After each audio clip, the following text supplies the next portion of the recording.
हनुमान जयंती व्रत कथा इन हिंदी। हनुमान जयंती की व्रत कथा। इसका पाठ करने से बजरंगबली होते हैं प्रसन्न। हनुमान जयंती उनके जन्मोत्सव के रूप में मनाई जाती है। इस दिन बजरंगबली की विधि विधान से पूजा की जाती है और उनके प्रिय वस्तुओं का भोग लगाया जाता है। इसके साथ ही हनुमान जयंती पर उनके जन्म की कथा का पाठ करने से वह बेहद प्रसन्न होते हैं। आइए आपको बताते हैं हनुमान जयंती की व्रत कथा विस्तार रूप से।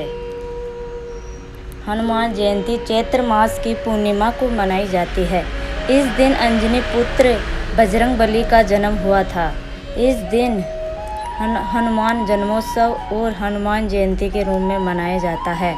मान्यता है कि हनुमान जयंती पर बूंदी का भोग लगाने से और ज़रूरतमंद लोगों को प्रसाद खिलाने से हनुमान जी प्रसन्न होते हैं और आपकी सभी मनोकामनाएं पूर्ण करते हैं। हनुमान जी के बहुत से भक्त इस दिन व्रत भी रखते हैं और विधि विधान से पूजा करते हैं। मान्यता है कि इस दिन हनुमान जी के जन्म की कथा का पाठ करने से आपका व्रत पूर्ण होता है और आपको हनुमान जी की विशेष कृपा मिलती है। आइए जानते हैं हनुमान जयंती की व्रत कथा। हनुमान जयंती की व्रत कथा। एक बार अग्निदेव से मिली खीर को राजा दशरथ ने अपनी तीनों रानियों को बांट दिया।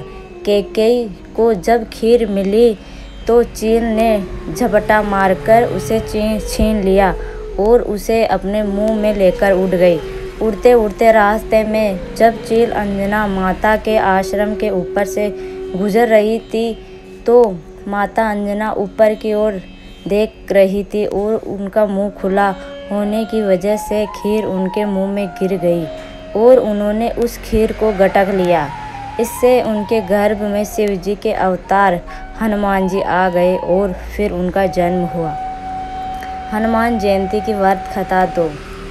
हनुमान जी के जन्म के विषय में दूसरी कथा यह है कि समुद्र मंथन के बाद जब भगवान शिव ने भगवान विष्णु का मोहिनी रूप देखने को कहा था तो उन्होंने समुद्र मंथन के दौरान देवताओं और असुरों को दिखाया था। उनकी बात का मान रखते हुए भगवान विष्णु ने मोहिनी रूप धारण कर लिया।